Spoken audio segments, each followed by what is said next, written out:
ગાંધીનગર સચિવાલયમાં નર્મદા હોલમાં કોંગ્રેસના અપશબ્દો બોલનારને મુખ્યમંત્રી ભૂપેન્દ્રભાઈ પટેલ અને હર્ષ સંઘવીએ કોંગ્રેસ પર અનેક પ્રહારો કર્યા છે। Story report by Hitesh Dave, Ahmedabad. और 6.5 करोड़ गुजरातियों का आक्रोश के आप सबके बीच यहां रखने आए हैं। राजनीति में वैचारिक मतभेद हो सकते हैं, लेकिन किसी भी राज्य के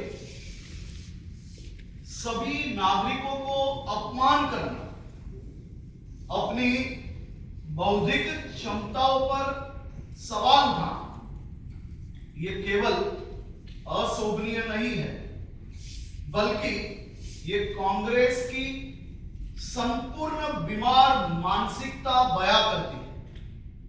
आज ये बयान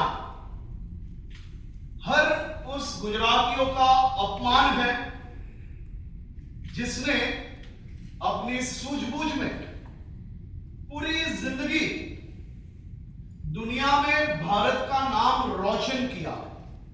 अगर आप कांग्रेसियों के बयानों का इतिहास पे थोड़ा गौर करोगे तो समझ आएगा कि इन लोगों के डीएनए में खास करके गुजरात और गुजरातियों के प्रति किस प्रकार का जहर भरा हुआ है। ये जिस प्रकार से मुख्यमंत्री जी ने कहा, ये पहली बार नहीं है कि कांग्रेसियों ने गुजरात और गुजरातियों का अपमान किया।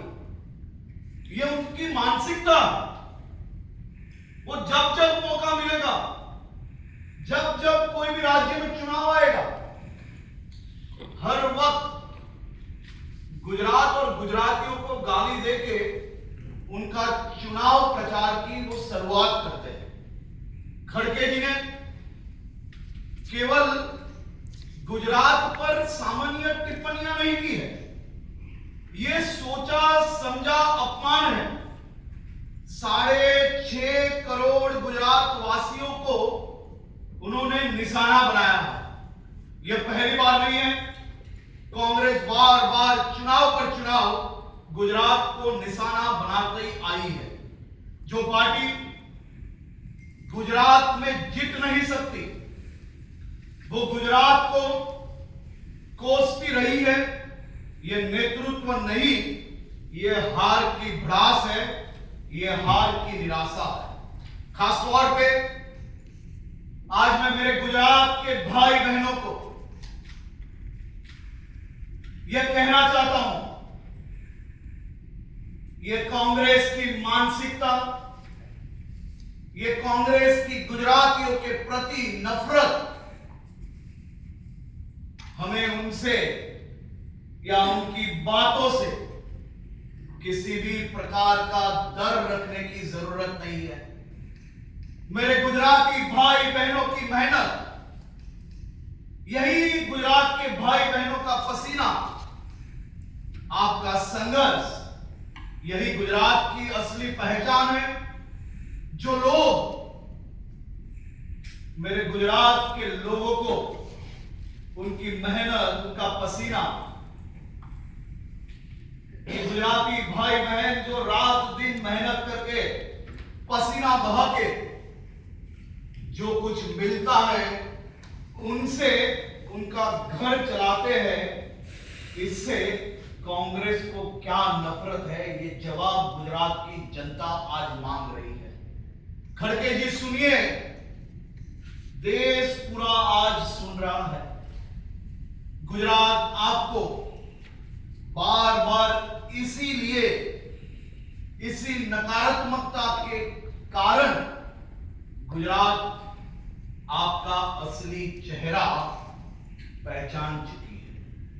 हार को स्वीकार करने की वजह, आत्ममंथन करने की बजाय आप गुजरातियों को गाली देते हैं, गुजराती मतदाताओं को सीधा निशाना बनाते हो।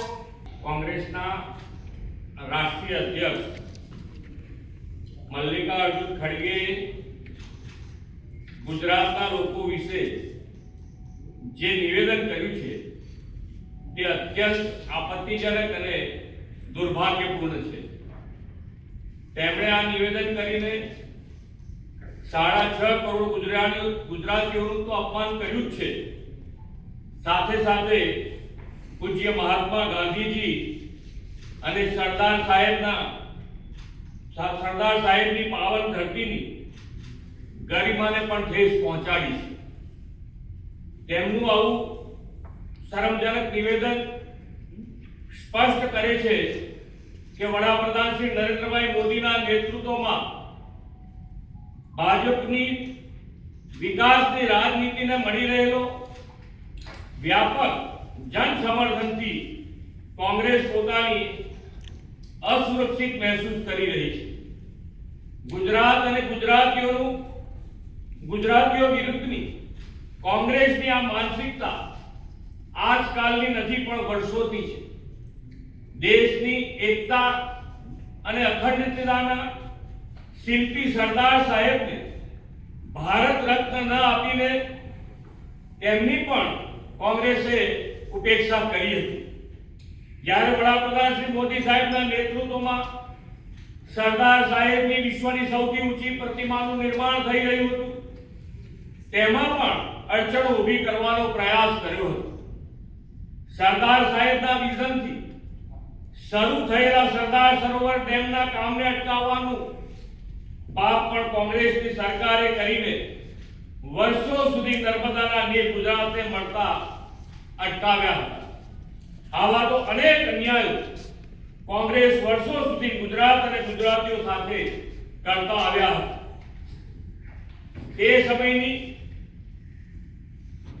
કોંગ્રેસની કેન્દ્ર સરકારે રાસાયણિક ખાતરની અપાતી સબસિડીમાં કાપ મૂકીને ખેડૂતોને કરોડોનું નુકસાન કર્યું અને રાસાયણિક ખાતરની ફાળવણી પણ અન્યાયનો સિલસિલો ચાલુ રાખ્યો હતો.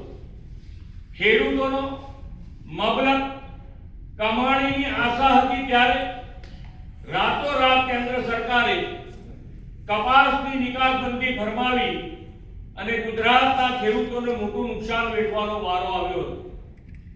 વાઇબ્રન્ટ સમિટ મારફતે ગુજરાતમાં રોકાણ માટે આવતા ઉદ્યોગો પર ઇન્કમ ટેક્સની નોટિસો ફટકારવામાં આવતી અને ગુજરાતમાં રોકાણ ન આવે તેવા પેંતરા કોંગ્રેસ કરતી હતી.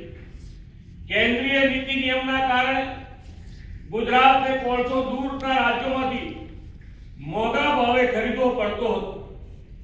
ગામે ગામ ગેસની પાઇપલાઇન નાખવાની કામગીરીમાં પણ તે સમયની કોંગ્રેસની સરકારે રૂકાવટ ઊભી કરી હતી.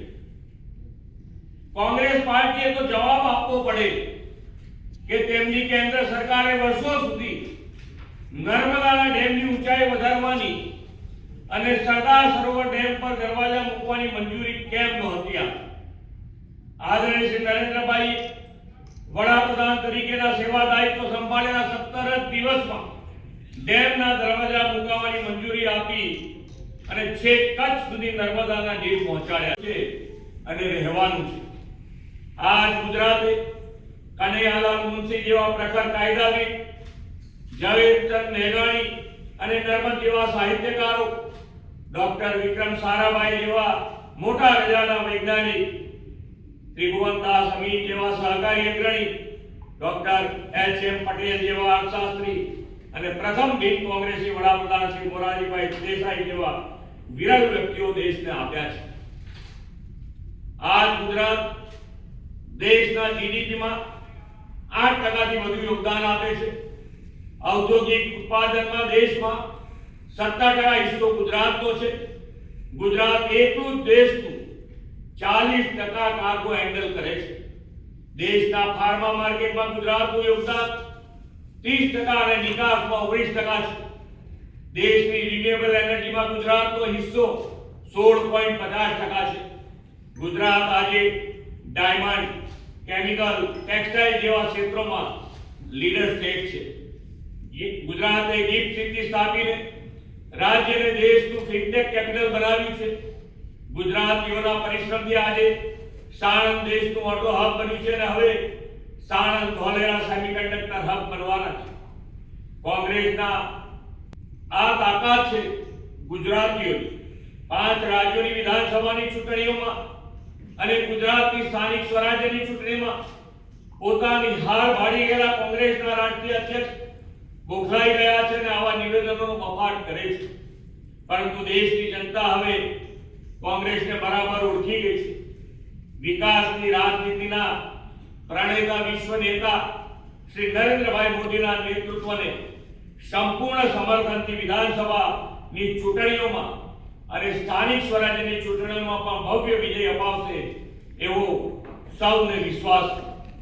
આભાર. હેલો ભુજ, તો કેમ છો તમે? આજે હું તમને એવા શોરૂમની વિઝિટ કરાવું છું જે છેલ્લા 10 વર્ષથી કચ્છની જનતાના પ્રેમ અને વિશ્વાસથી મહેકતું લુગડા બજાર ફેમિલી શોરૂમ.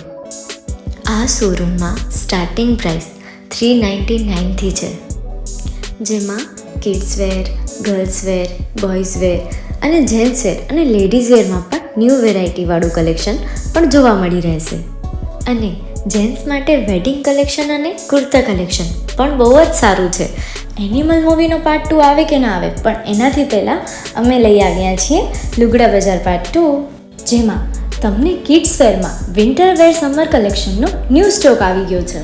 લેડીઝ વેરમાં પણ ન્યૂ ડિઝાઇનમાં kurti, top and coat set best price थी स्टार्ट थाय छे. तो जेंट्स वेर में भी मिल जाएगा boss. Leather, jacket, brand pants and check shirts, formal shirts, track pants પણ બેસ્ટ થી બેસ્ટ પ્રાઇસ સાથે.